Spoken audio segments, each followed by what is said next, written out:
Hi friends, welcome back to ParuzzPlanet. ഇന്ന് ഞാനൊരു KFC ചിക്കൻ്റെ റെസിപ്പിയുമായിട്ടാണ് വന്നിരിക്കുന്നത്. പല റെസിപ്പീസും ട്രൈ ചെയ്തിട്ട് എനിക്ക് നല്ല ബെറ്റർ ആയിട്ട് തോന്നിയിട്ടുള്ള ഒരു റെസിപ്പിയാണ് ഞാൻ നിങ്ങളുടെ മുമ്പിൽ ഇന്ന് കാണിക്കാനായിട്ട് പോകുന്നത്. അപ്പോൾ ഇതെങ്ങനെയാണ് തയ്യാറാക്കുന്നത് നമുക്ക് നോക്കാം. അതിനു വേണ്ടിയിട്ട് ഞാനിവിടെ ഒരു 8 ലെഗ് പീസാണ് എടുത്തിരിക്കുന്നത്. നന്നായി കഴുകിയതിന് ശേഷം ഒന്ന് വരഞ്ഞു കൊടുത്തിട്ടുണ്ട്. അതിൽ നന്നായിട്ട് മസാല പിടിക്കാനായിട്ടൊന്ന് വരഞ്ഞു കൊടുത്തിട്ടുണ്ട്.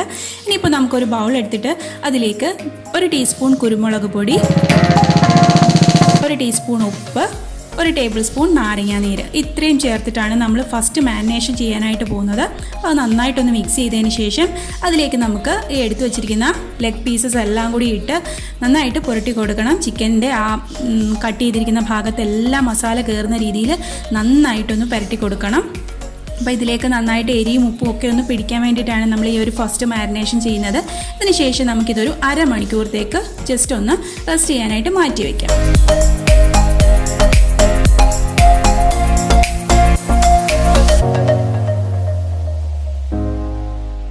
അപ്പോൾ ഇപ്പോൾ അരമണിക്കൂർ കഴിഞ്ഞിട്ട് ഞാൻ ചിക്കൻ എടുത്തിട്ട് വന്നിട്ടുണ്ട്. ഇതിലേക്ക് സെക്കൻഡ് മാരിനേഷന് വേണ്ടിയിട്ട് നമുക്ക് ഒരു മുട്ട പൊട്ടിച്ച് ഒഴിച്ചു കൊടുക്കാം.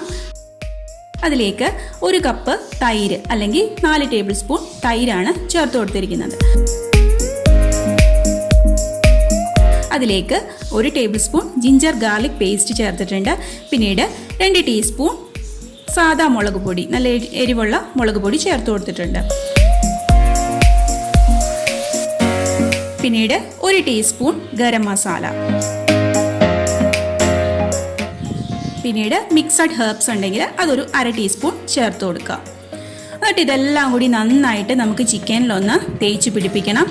വരഞ്ഞു കൊടുത്തിട്ടുള്ള ഭാഗത്തെല്ലാം മസാല ചെല്ലുന്ന രീതിയിൽ നന്നായിട്ടൊന്ന് തേച്ച് പിടിപ്പിക്കുക. അതിനുശേഷം കുറവാണെന്ന് തോന്നുന്നുണ്ടെങ്കിൽ ഉപ്പ് ആഡ് ചെയ്ത് കൊടുക്കാം. അതുപോലെ എരിവ് ഇഷ്ടമുള്ളവർക്ക് നിങ്ങളുടെ ആവശ്യത്തിന് എരിവ് ചേർത്ത് കൊടുക്കാം. പിന്നീട് നമുക്കിതിലേക്ക് ഈ ചിക്കൻ മുങ്ങിക്കിടക്കുന്ന രീതിയിൽ വെള്ളം ഒഴിച്ചു കൊടുക്കണം. ഒരുപാട് വെള്ളം ഒഴിക്കേണ്ട.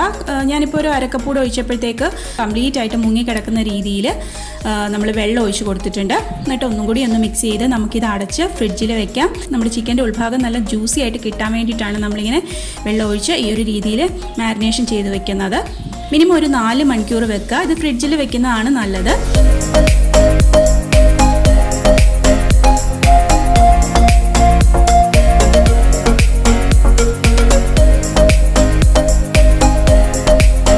ഞാനിത് നെക്സ്റ്റ് ഡേ ആണ് എടുത്തിരിക്കുന്നത്. ഇനിയിപ്പോൾ നമുക്ക് ഈ ചിക്കനെ ഈ മസാലയിൽ നിന്ന് മാറ്റി വയ്ക്കാം. അപ്പോൾ ഈ മസാല കളയേണ്ട ആവശ്യമില്ല, നമുക്കിത് വീണ്ടും യൂസ് ചെയ്യാം. അപ്പോൾ ഞാൻ ചിക്കൻ കംപ്ലീറ്റ് മസാലയിൽ നിന്ന് മാറ്റിയിട്ടുണ്ട്. ഇനിയിപ്പോൾ നമുക്കിതിന് കോട്ടിങ്ങിന് ആവശ്യമായിട്ടുള്ള സാധനങ്ങൾ എടുക്കാം. അതിന് വേണ്ടിയിട്ട് ഞാനിവിടെ 1 കപ്പ് മൈദ, 240 ml കപ്പിന് 1 കപ്പ് മൈദ, 4 ടേബിൾ സ്പൂൺ അല്ലെങ്കിൽ 30 ml കപ്പിന് 1 കപ്പ് കോൺഫ്ലോർ, പിന്നീട് 1/2 ടീസ്പൂൺ ബേക്കിംഗ് പൗഡർ ചേർത്ത് കൊടുത്തിട്ടുണ്ട്. പിന്നെ അതിൻ്റെ ആവശ്യത്തിനുള്ള ഉപ്പ്, പിന്നീട് ജസ്റ്റ് ഒരു കളർ കിട്ടാൻ വേണ്ടിയിട്ട് ഞാനൊരു 1/2 ടീസ്പൂൺ കാശ്മീരി മുളക് പൊടിയും കൂടി ചേർക്കുന്നുണ്ട്. നിങ്ങളുടെ കയ്യിൽ ഒനിയൻ പൗഡർ, ഗാർലിക് പൗഡറൊക്കെ അവൈലബിൾ ആണെന്നുണ്ടെങ്കിൽ നിങ്ങൾക്ക് അതും ഓരോ ടീസ്പൂൺ ഇട്ട് കൊടുക്കാവുന്നതാണ്. നല്ലൊരു ഫ്ലേവറിനും ടേസ്റ്റ് കൂട്ടാനും ഒക്കെ പറ്റിയ നല്ലതാണ്. എൻ്റെ കയ്യിൽ ഇപ്പോൾ അവൈലബിൾ ആയിട്ടില്ല, അതുകൊണ്ട് ഞാനിപ്പോൾ അതൊന്നും ചേർക്കുന്നില്ല. അപ്പോൾ ഇത് നമുക്ക് നന്നായിട്ടൊന്ന് സേവ് ചെയ്തെടുക്കാം. അതിനുശേഷം നമുക്ക് നന്നായിട്ടൊന്ന് മിക്സ് ചെയ്ത് കൊടുക്കണം. അപ്പോൾ പൗഡർ എല്ലാം കൂടി നന്നായിട്ടൊന്ന് മിക്സ് ചെയ്തെടുത്തിട്ടുണ്ട്. ഇനിയിപ്പോൾ നമുക്ക് ഫസ്റ്റ് കോട്ടിങ്ങിന് വേണ്ടിയിട്ട് ചിക്കൻ എടുത്തിട്ട് ഇതിലേക്ക് ഇട്ടൊന്ന് കോട്ട് ചെയ്തെടുക്കാം. 2 തവണയാണ് നമ്മൾ കോട്ട് ചെയ്തെടുക്കുന്നത്. അപ്പോൾ ഫസ്റ്റ് കോട്ടിങ്ങിന് വേണ്ടിയിട്ട് ചിക്കൻ എടുത്ത് ഇതിലേക്ക് ഇട്ടൊന്ന് കോട്ട് ചെയ്തെടുത്തിട്ടുണ്ട്. ഇനി നമ്മളിതിന് മുമ്പ് യൂസ് ചെയ്ത മസാലയില്ലേ, ചിക്കൻ മുക്കി വെച്ചിരുന്ന ആ ഒരു മസാല, അതിലേക്ക് ഒന്നും കൂടി ഒന്ന് ഡിപ്പ് ചെയ്ത് കൊടുക്കാം. ജസ്റ്റ് ഒന്ന് ഡിപ്പ് ചെയ്തിങ്ങനെ എടുത്താൽ മതി. ഇതിലേക്ക് ജസ്റ്റ് ഒന്ന് ഡിപ്പ് ചെയ്തു. എല്ലാ ഭാഗവും മുങ്ങുന്ന രീതിയിലൊന്ന് മുക്കി കൊടുത്തിട്ടുണ്ട്. ഇനിയിപ്പോൾ നമുക്ക് വീണ്ടും സെക്കൻഡ് കോട്ടിങ്ങിന് വേണ്ടിയിട്ട് പൗഡറിലേക്ക് തന്നെ വീണ്ടും ഇട്ട് ഒന്നും കൂടി ഒന്ന് കോട്ട് ചെയ്തെടുക്കാം.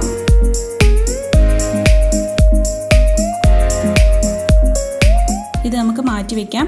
അതേപോലെ തന്നെ ബാക്കിയുള്ള ചിക്കനും റെഡിയാക്കി എടുക്കണം. അടുത്ത പീസും ഇതേപോലെ തന്നെ പൗഡറിലേക്ക് ഇട്ടൊന്ന് കോട്ട് ചെയ്തെടുത്തു. അതിനുശേഷം മസാലയിലേക്കിട്ട് ഒന്ന് ഡിപ്പ് ചെയ്തെടുത്തു. വീണ്ടും സെക്കൻഡ് കോട്ടിങ്ങിന് വേണ്ടിയിട്ട് പൗഡറിലേക്കിട്ട് കോട്ട് ചെയ്തെടുത്തു.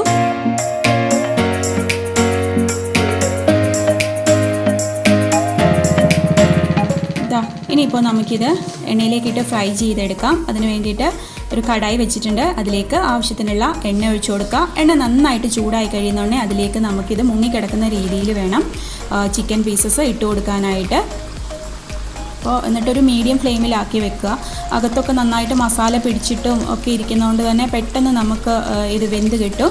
ഒരുപാട് അങ്ങ് മൂക്കാനായിട്ട് നിൽക്കേണ്ട. മൂത്ത് കഴിഞ്ഞാൽ അതിൻ്റെ ആ ടേസ്റ്റ് അങ്ങ് മാറും. അപ്പോൾ ആ ഒരു പരുവത്തിൽ നമുക്കറിയാലോ സാധാരണ KFCയുടെ ഒക്കെ കളർ വരുന്നത് ആ ഒരു രീതിയിലാവുന്നതുകൊണ്ട് നമുക്ക് ഇത് എണ്ണയിൽ നിന്ന് മാറ്റാം. ജസ്റ്റ് ഞാൻ ഒന്നും കൂടി ഒന്ന് തിരിച്ചിട്ട് കൊടുക്കുകയാണ്.